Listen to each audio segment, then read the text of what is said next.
to the slow wake up. Things are full on at the moment, aren't they? There's a lot of panic, there's a lot of fear, and I wanted to share a short video about self-awareness and using a tool called Mindsight. I particularly wanted to share this right now because fear is something that will shut down the higher centers of our brain. It will prevent us from thinking clearly and responding in a manner that makes sense. Now, lots of people are, watching television, maybe a little bit too much news, and focusing all of their attention on something that is creating a lot of fear within them.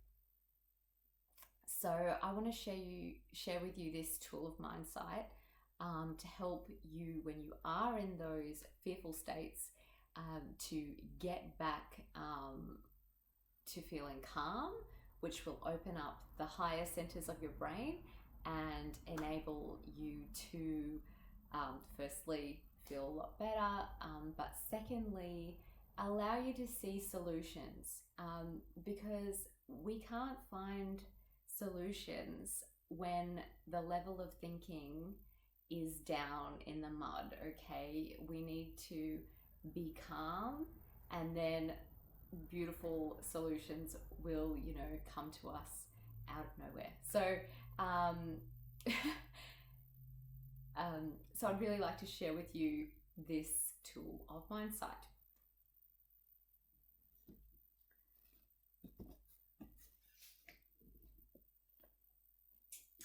This is my lovely diagram. Now, when I'm talking about practicing self-awareness and the practice of Mindsight, I would like to draw reference to this prefrontal cortex, so this thinking part of the brain. This is the CEO. This is the part of our brain that has the power to light up the different areas, decide how what we're going to think about, and because of that flow-on effect, how we're feeling. It allows us to be successful and to show up as our best selves. The problem with the conscious mind is, for some reason, at this time in history, we are only up in that area of our brains maybe 5% of the time. The rest of the time, all of our wiring seems to be down in these lower centers of the brain, the reptilian brain and the emotional brain. The problem is that, as I mentioned to you earlier, is that we really get stuck reacting to life when we're down here, instead of getting a bird's eye perspective when we're up here. I've got this tool of Mindsight from Dr. Dan Siegel and this book called The Whole Brain Child. This book is incredibly easy to read and is a goldmine of information.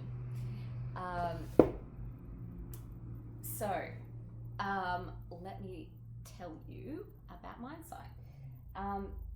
This hub is the prefrontal cortex.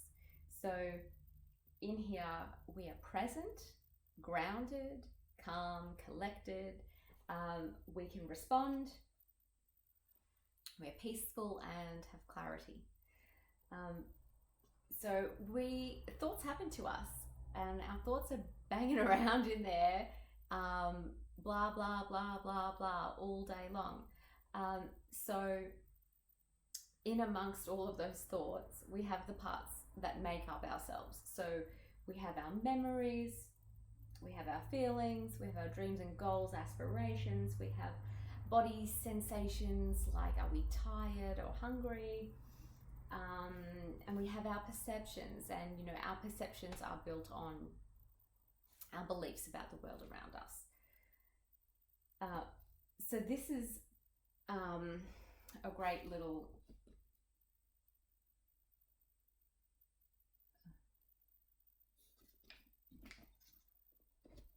so just let me show you what my brain typically looks like.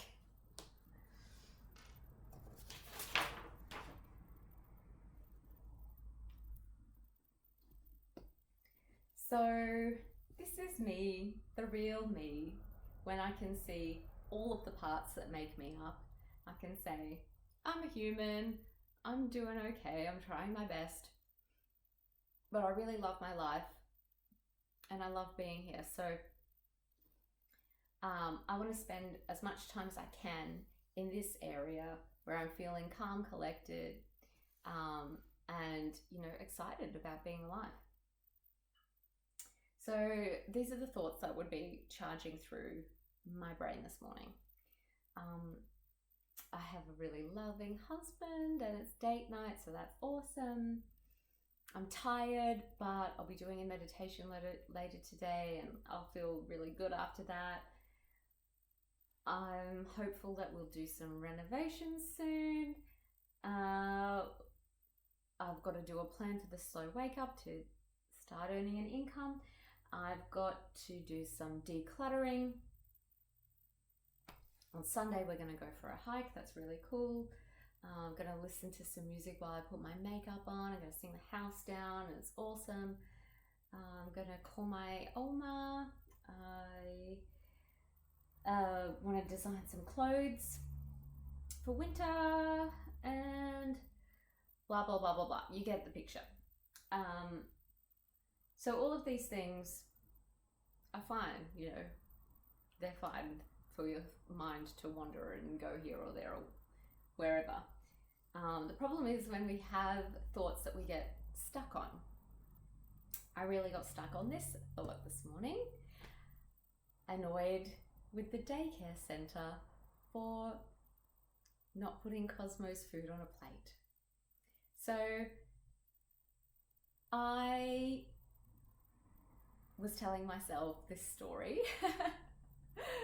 and I can laugh about it now because it does kind of seem a bit ridiculous, but I opened up Cosmo's lunchbox and there was a lot of food in there, and I found myself getting really annoyed and angry because I could tell that they hadn't taken out the food and put it on a plate like I would have done, because surely if it was on a plate he would have eaten every skerrick of it and I wouldn't have to be concerned about his health. So I latched onto that and I was telling myself a story, it's the lazy carer. And the longer I'm dwelling on this story, the more chemicals that are associated with the feeling that goes with that story are being dumped through my body. So after this went on for, I would be embarrassed to tell you how long I was actually thinking about that for, but it went on for quite a while, and then I realized, oh, I don't feel good. Hang on a minute. What am I thinking about? I realized what I was thinking about, and I took a few deep breaths. I became present. I got back to my hub, and I asked myself some questions. Do you have any facts? Was one of the questions. No, there are no facts here. It's all assumptions. Can you look at this differently? Yes, you can definitely look at this differently. Are you, prejudging the situation and a certain carer? Yes, definitely. Is this actually within your control? No, it's not within my control. So then I make the decision, I'm going to let this go. And when you let something go, you actually really need to let it go. A lot of the time we say we'll let it go, and it just rears its head again a little bit later on. So what I find I need to do is really hone in on the fact that this is without my control. So I cannot control this, so I'm going to need to let it go and take a few deep breaths, decide what I'm going to think about instead. So I go back to thinking about what clothes I'm going to design, because I bought some really nice polar fleece, and I think I'm going to make us some matching yellow jumpers, and that will be really fun. And then I can start saturating my body with the fun chemicals. So practicing self-awareness, it's a lot more than just positive thinking, because it actually has a chemical influence throughout your body. When I'm stuck on an issue like this and I'm feeling that way, and Maddie calls out to me, "Hey Em, like, can you finish doing the dishwasher for me because I'm running late?" I'm probably going to snap at him. I'm probably going to be cross, and I'm probably going to react badly because I'm already in that state of mind. So directing your thoughts and being consciously aware of how you feel in the moment, it's hugely beneficial for everybody you share your life with. I have linked this book below to anybody who is keen on reading this. I cannot recommend it enough. It is absolutely fabulous for parents, and it's taught me a lot about myself as well.